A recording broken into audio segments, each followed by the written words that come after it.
Hello and welcome to the day 10 edition of my LEGO Star Wars Advent Calendar review. Day 10, having looked back over the previous years and what we've got for this day, is probably one of the better days throughout all the calendars. There's a win-win for every single day.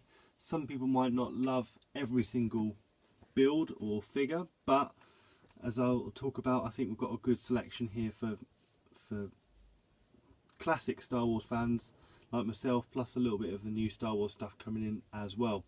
So we'll start off with this year's entry for the calendar, which I've just dropped, and we have a TIE Fighter. Now we have had a micro build TIE Fighter before, which I have here, I'll get for you as well, but this one is different. So previously we used a 2x2 flat black tile to create this kind of quite small shape. Looks more like Darth Vader's TIE Fighter in terms of it's a bit longer and rectangular. So the newer one is obviously a lot bigger, has a bit more detail to it, and I don't know if I think I'd probably find this would be more accurate than the original version or the micro build.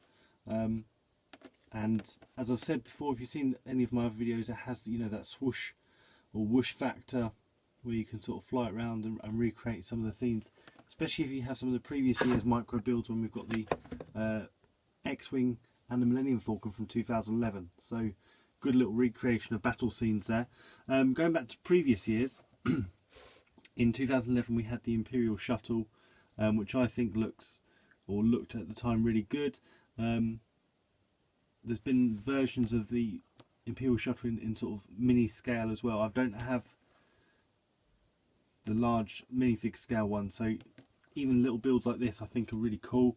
They've really captured sort of the essence of the ship in quite good detail here in sort of mini build terms, which leads nicely on to 2012, which was the AT-AT, the AT-AT mini build, which I personally think is one of my favourite mini builds, just because it's, without sounding too cheesy, pretty cute. I remember I did a few photos of this with a minifigure walking it like a dog, because it just looks like it's going up to the minifig in that sense. But it is a great recreation of the classic AT-AT vehicle.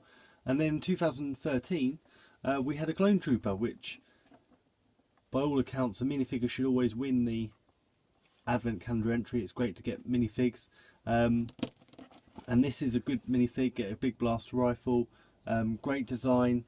Obviously we get the new style, or it was then the new style clone face, which was pretty cool.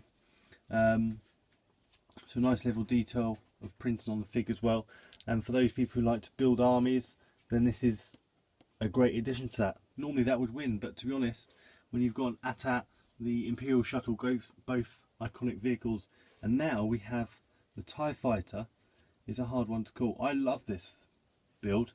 I was really happy with it. I'm waffling now, but basically I can't pick a winner for this this day. As I said, day 10 is a good day. Probably the AT-AT is going to be at the top, just because of what it looks like.